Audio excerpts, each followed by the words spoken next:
Welcome then to the REACH programme for 2025. REACH was set up in the college to support everyone who is likely to be applying for competitive courses. This particular programme is aimed at those of you who are considering either medicine or dentistry, and it doesn't get much more competitive than those subjects. So hopefully this will provide you with lots of preparation, which will set you up well ahead of those applications in the autumn. The first thing that we need to do is to make sure that this is the course that you're going to be on.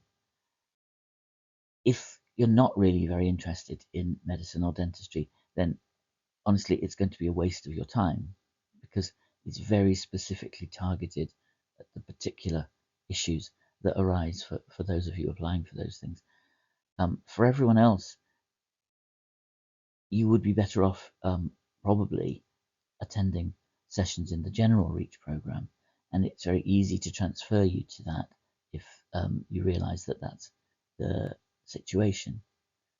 So the first thing we want to do is really to show you what you're missing by not attending the general program.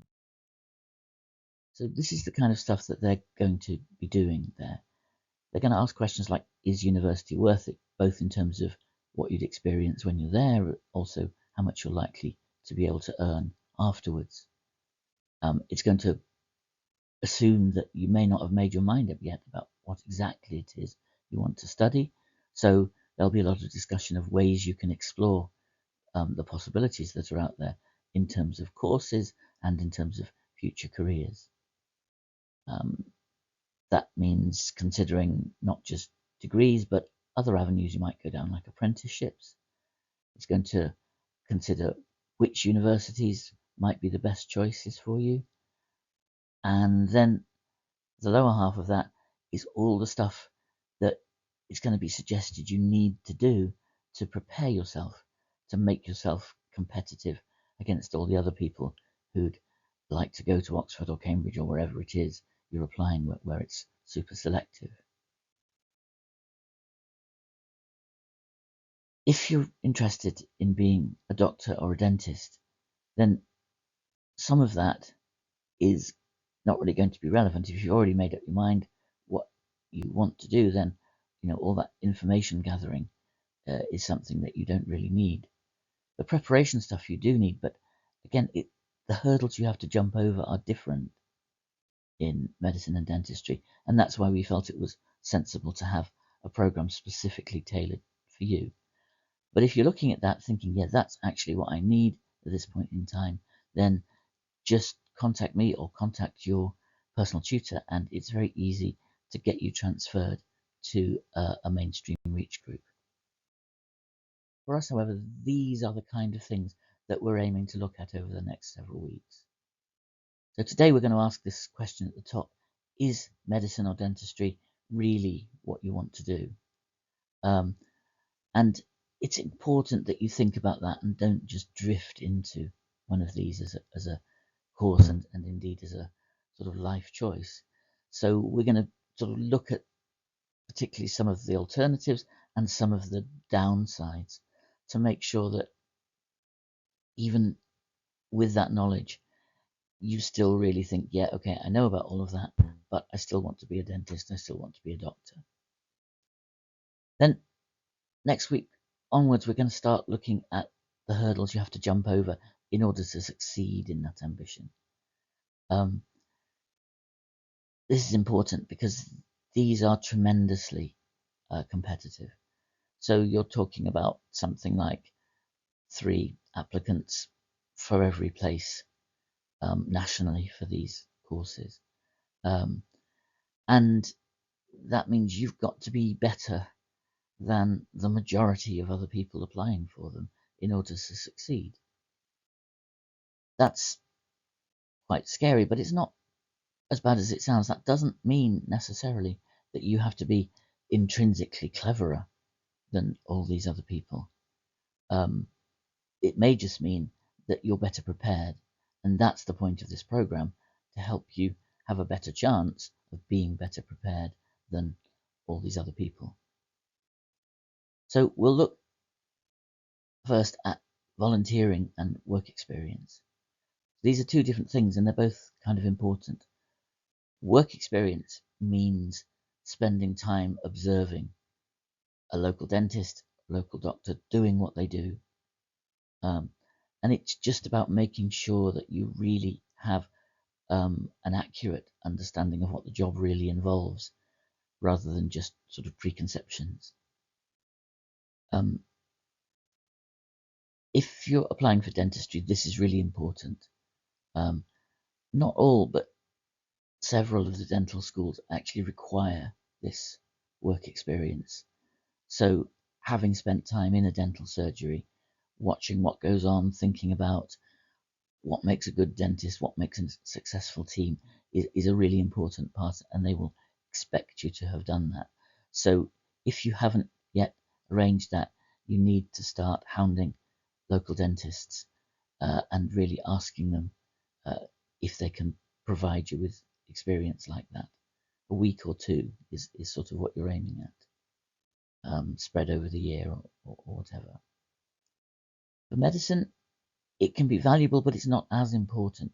No one demands this in preparation for medicine. So if you find you can't arrange it, it doesn't matter. But again, it is important that you have a realistic view of what life as a doctor is like. So this would be a good way to try to build up that view. If you can't do it, then there are plenty of other information sources online and elsewhere.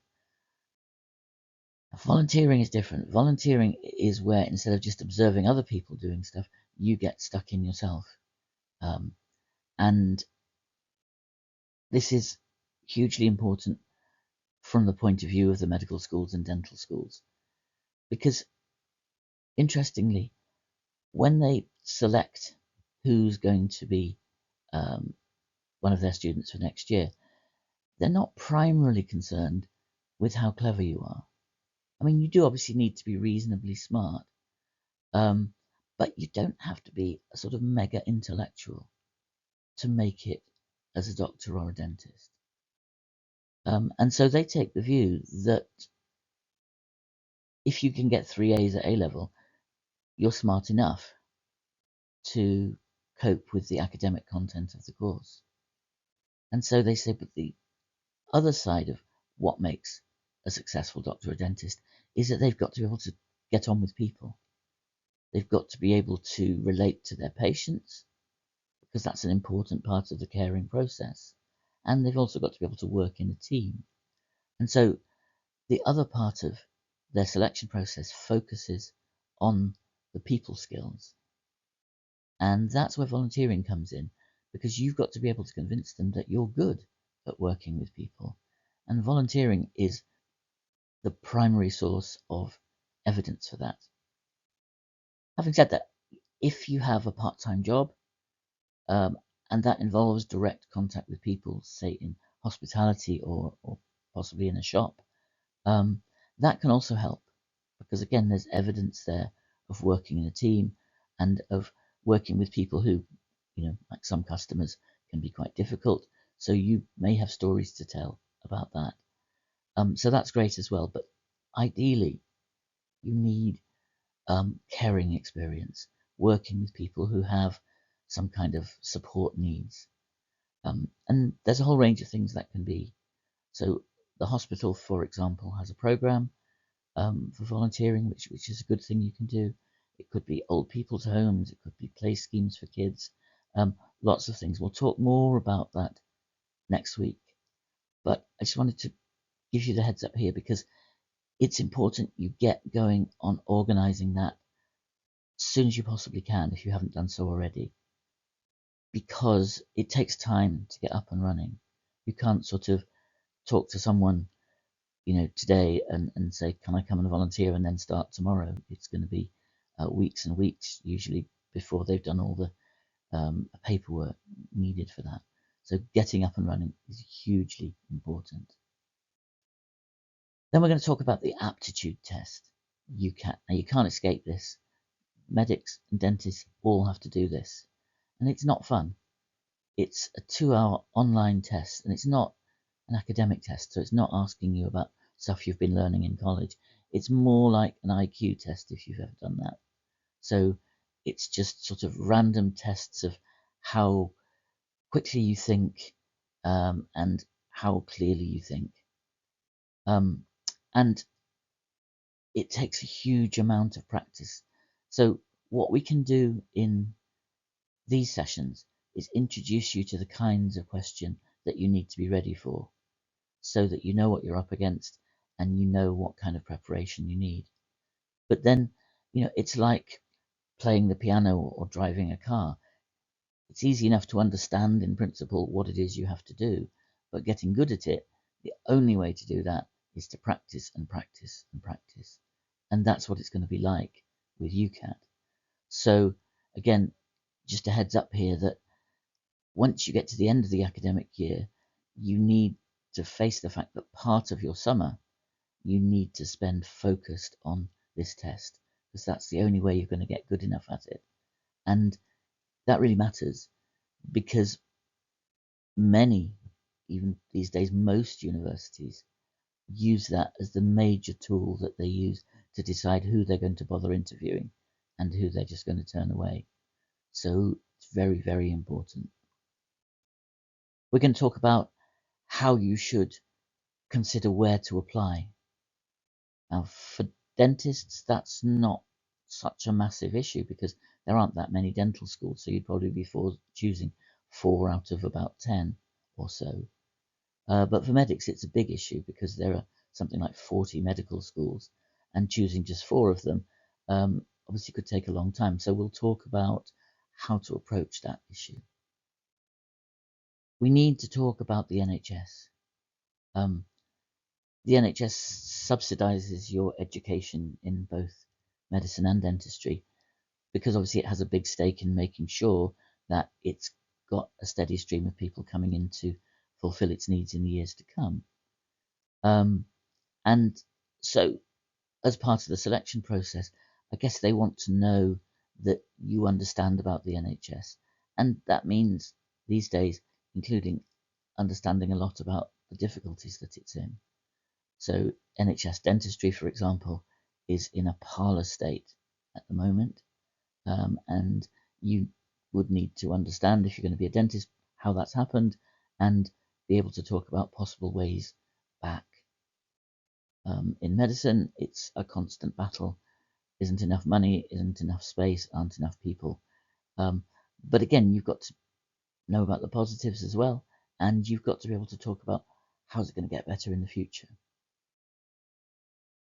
Now, situational judgment means that you've got to be able to talk about how to respond in difficult situations. So they will give you a scenario, and often it's something very simple like, you've realized that your friend has cheated in an exam. What should you do? And although they're simple situations, the answer isn't straightforward. They will ask you about situations where, there are several things you could do, and none of them is ideal. And it's about weighing up what's the best thing you could possibly do given this awkward situation that you've ended up in. And you get questions like this in the UCAT aptitude test, where they'll suggest various responses and you have to rank them as to which is the best one. But then also, when you get to the interview stage, they'll ask you questions like this, and then you've got to be able to talk it through and make a convincing case for what you think is the best response. Ethical dilemmas, sort of similar, but now this is sort of bigger questions. So, for example, it's you've got one kidney to transplant and you've got half a dozen people who are in need of a kidney. How do you choose which one should be the recipient? So again, they're really difficult questions. And in both these cases, it's not so much about getting the right answer. It's about how you approach it that they're interested in. And so we'll spend some time looking at issues like that and hopefully, to an extent, preparing you to think the way they think you should think. okay, so that you can persuade them that you've got the right kind of mindset for medicine or dentistry. And we'll talk about reflecting on yourself. This is the part that some people find the most difficult, in that when you go along and present yourself for interview, they don't really want to present yourself as a perfect person, because that's not realistic. Nobody is. They will take the view that you will have made mistakes. If you've been volunteering, there probably will have been things you did that weren't ideal. And they want to see, have you thought about that? Have you learned from that? And the reason for this is that this is a culture that will persist all the way through your training and beyond. When you get to medical school, you'll find that at least once a term, if not more often, you'll have to sort of write a short essay on all the things that you've done wrong during that last half term and how you might do them better next time. So they want to see that that's something that comes naturally to you. So we'll talk about how to reflect on yourself and the kind of things you might be asked about. And again, volunteering is important for that, just because it's likely to give you more to reflect on. And then finally, we'll talk about the actual process of applying. It's important that you know that while most of your friends will have sort of up till Christmas to get their applications together, if you're applying for these courses, you have to get it all done by early October. So it's a real rush when you get back to college at the beginning of your second year. And so we'll make sure that you know what all the stages are so that you're ready to go on that. So I want you to start thinking now about this question. Is this really what I want to do? And that's important partly because, we're talking about you deciding potentially about what you're going to be doing for the rest of your life. So it's not something you should drift into without quite a lot of thought. And this used to happen a lot. If people hadn't really thought too much about their options for the future, it was quite easy to just kind of say, oh, well, I've heard that's a good solid career, and just kind of do it because, that's what lots of other people do. But it needs to be a much more positive decision than that. And so partly we're going to make you think about the downsides as well as the upsides of taking one of these career paths, and also make you think about some of the alternatives, just so that you set on that process of turning it into a real, well-informed, positive decision that you can talk about. And when you get to the interview stage, they're quite likely to ask you this question. And if you just say, oh, I don't know really, it's just what I've always wanted to do, they're not going to be impressed. They want to see that you thought a lot about it. And so we'll set you on that road today, but it's going to take time. You've probably got up to a year before you have to have this discussion at interview. And by that time, you'll hopefully have a much fuller, more well thought through answer than you're likely to sort of have today.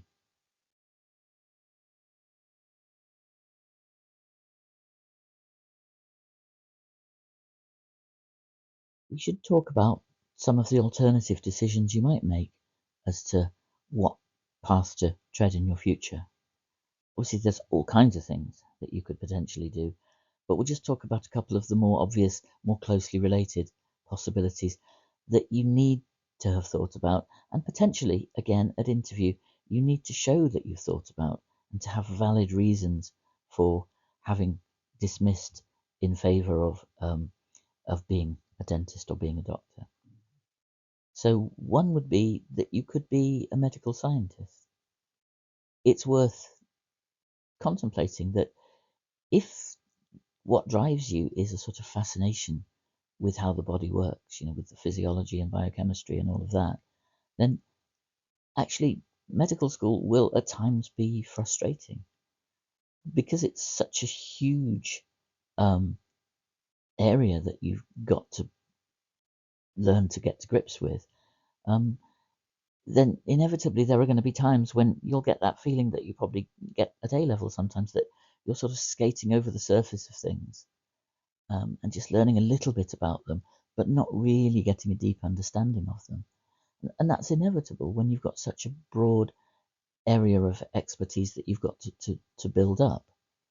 So if fascination with the science is what drives you, then medical school may not be the best thing, and a science degree might be much more fulfilling.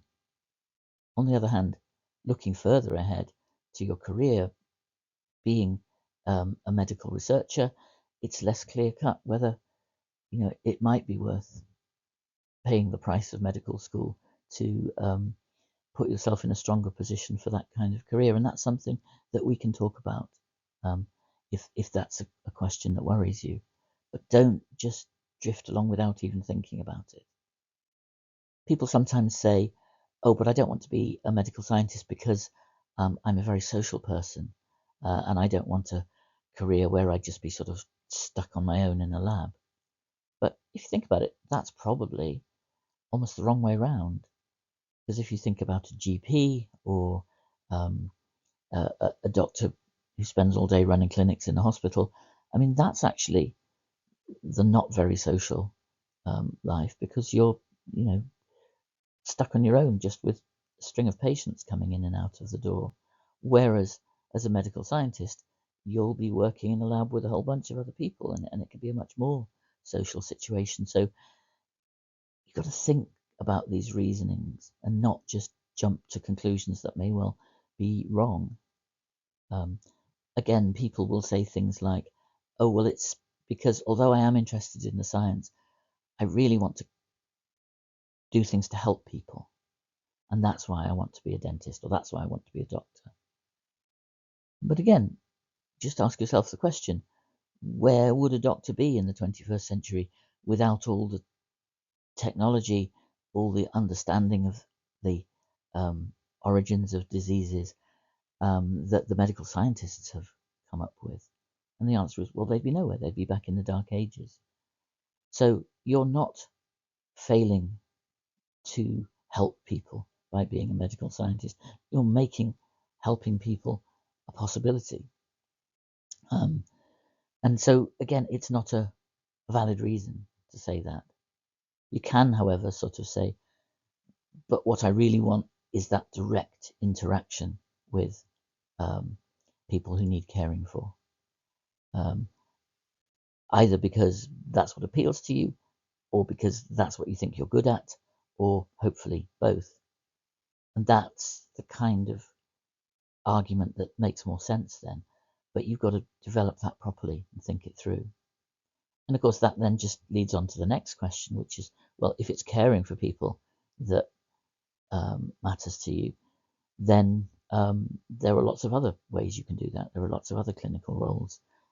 Nursing is the obvious one, but there are all kinds of other roles like radiography and speech therapy and all these kind of things, which have that same kind of function in the healthcare circuit. So you've got to say, well, why not those things? Again, with your interview in mind, favorite trick they like to play is to ask you, why do you want to be uh, a doctor rather than a nurse? And you can guess that the person you'd least want to have that conversation with is a nurse. And so that's who they'll wheel in to ask you that question. So you've got to have a well thought through answer to that question that doesn't dismiss the roles of nurses and these other professionals. Okay, you can't be one of these old school doctors who just consider themselves superior to their colleagues. You have to see yourself as part of a team, and you have to be able to talk about the difference in your role within the team compared to these other roles, not just kind of say, well, I'm too good to be a nurse or too good to be a radiographer. That's not acceptable, and it's not a true recognition of the way the health service works. Doctors aren't just the clear-cut people on a pedestal above everyone else anymore. They're very much part of a broader team, and you need to show that you understand that. Okay, so one role that you may have heard of or may not is physician associate, and I just wanted to mention that because this in some ways is the role that's closest to that of a doctor without having done a medical degree. So physician associates are people who've usually done some kind of biological or biomedical degree and then have done a 1 or 2 years master's program, which basically trains them to do pretty much what junior doctors do. So they will diagnose patients, they will provide treatments for them, they will supervise their care. And they do all of that without having to go through this ultra competitive process of getting into medical school and spending all that large number of years there. It's not the same though, because it takes you into that clinical role, but it doesn't allow you to move beyond that. In other words, it doesn't allow you to move to a very senior position like being a GP in charge of a practice or a consultant in a hospital. So it's a more limited career, but it's a career that's easier to get into. It's worth looking at what physician associates do, and you can easily find information online about that, because it's something that you could bear in mind if you are worried that the pathway to actually becoming a doctor is in the end not going to be one that you can succeed in getting down. In other words, if you're thinking, I need a plan B, what if I don't manage for whatever reason to get into medical school? And this is one thing you could consider. So again, it's about being informed. So we won't talk lots more about them now, but it's worth exploring the alternatives and making sure that you've really, really made a positive decision, not just drifted into things. Okay, so now we're going to just talk about some of the negative aspects of medicine and dentistry, because it is important that you're not just being starry-eyed in making this career decision. And again, because at the interview stage, they are going to need to be convinced that you have a realistic view of the negatives as well as the positives of the career that lies ahead of you. So we'll just talk about a few of these things here. One of the reasons that used to be given as a good motivation to become a doctor or dentist is that it's a really solid, well-paid job, which isn't as uncertain as, for example, going into business where you could make a lot of money, but it could all go horribly wrong. You know, it used to be said, well, if you go into a profession like medicine or dentistry, once you're in, you're guaranteed a really good income and you don't have to worry about that income stream being cut off. Well, that's still kind of true, but the pay is no longer as impressive as it used to be. So this picture just shows you what happened to pay in real terms since 2009 when the financial crisis occurred. In real terms means that this is pay adjusted for inflation, so that if you were paid the same each year, your real terms pay would go down because of the effects of inflation. And you can see that's kind of what happened during most of the years since the financial crisis, as the government became increasingly mean about public sector pay as they were trying to sort of rebalance the books. And that's what led to the doctor strikes over the last few years, as they felt that their remuneration had plummeted so much that they weren't going to stand for it anymore. And so when the new government came in, they addressed that problem, and the big tick up at the end on the curve there is the result of the the pay rise that they have now introduced. And you can see that that's gone some way to restoring real terms pay. The two different curves use two different measures of inflation. So the red one is probably the more realistic one. And if you take that at face value, what it means is that in real terms, you're almost as well off as you would have been in 2009, but not quite as a result of that correction. But actually, if you compare it to the sort of place that doctors and dentists held in the rankings, much longer ago, where they were really amongst the elite of well-paid people, that really isn't the case anymore. So if your motivation is that you really want to have a fantastically well-paid job, there are probably going to be better choices. You can make much more money in financial services, for example, than you can in medicine. So it's important that you are aware of that. Just to give you a bit of an idea of what the pay is actually like. So the top part of this relates to junior doctors. So the way it works is you do your 5 or 6 years of medical school, and then you go into what they call foundation training, which is a 2-year program where you have to do a range of different areas of medicine, working as a doctor, but learning all the time. And at the end of that, you will then hopefully be in a position to choose what area you want to specialize in. So while you're in that foundation training, you start on a salary of around 38,000 now. And then that gradually creeps up over the following years.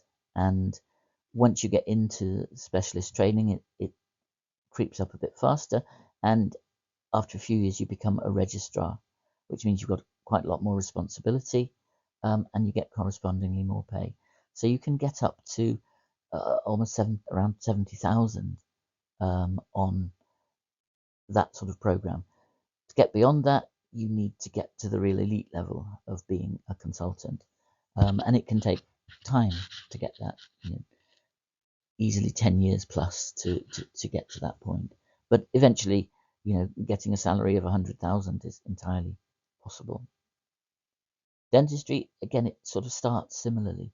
So after your 5 years training, your first year as a dentist, you are a foundation dentist working in a practice somewhere, but still learning.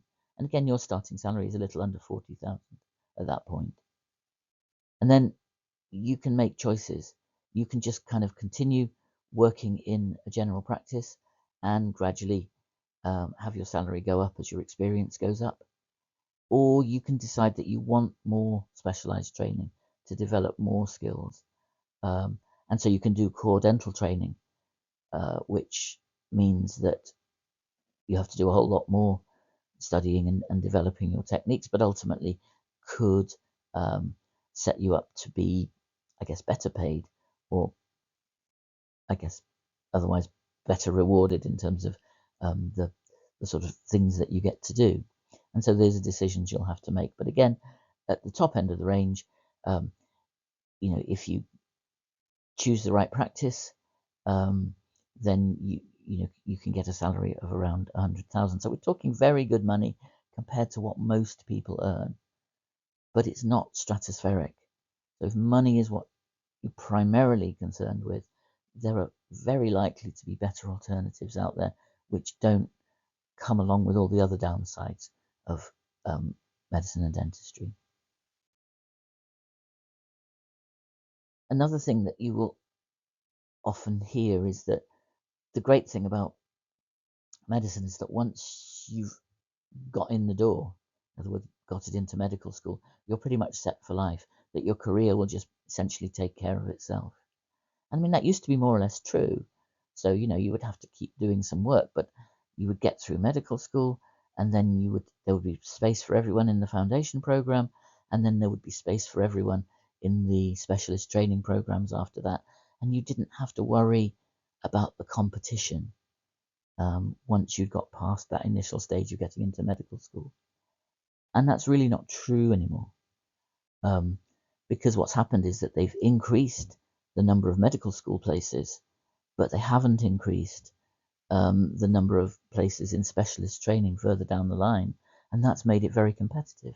So what this picture shows you, for example, is if you want to be an anaesthetist, 10 years ago, when you got to that point where you completed your foundation program and you were looking at specialist training, there was about a 2-to-1 competition ratio. In other words, when you applied, there would be twice as many people applying as there were places. So it was competitive, but it wasn't eye-wateringly competitive. And it would mean that if you didn't get in the first time you applied, you could just do a little bit to boost your CV and you would probably get in next time around. Now you can see that that's got much tougher. It can be up to about 5 people applying for every place on an anesthesia training program. And that means that you have to really work harder to make yourself stand out from the crowd. And it means that you're quite likely to have to spend, a year or 2 or 3 just sort of working as a doctor in a hospital, but not developing your career any further before you can get onto the training program. And for some disciplines, it's much harder than that. If you want to be a specialist surgeon, like a neurosurgeon or something, the competition ratios are really very high, much higher than that. And it's acknowledged that it's a career path where you really have to want it, because it takes time and it takes effort and it takes lots of doing things again to make yourself better than the competition. So don't go into medicine because you think once you're in, you're set, because it is still a very competitive career. In dentistry, that's probably a bit less so, but again, it depends what you want. If you want to do more than just kind of be a dentist in a general practice somewhere, then again, opportunities are more limited, and so you're going to have to work quite hard to be better than all the competition for those kind of places.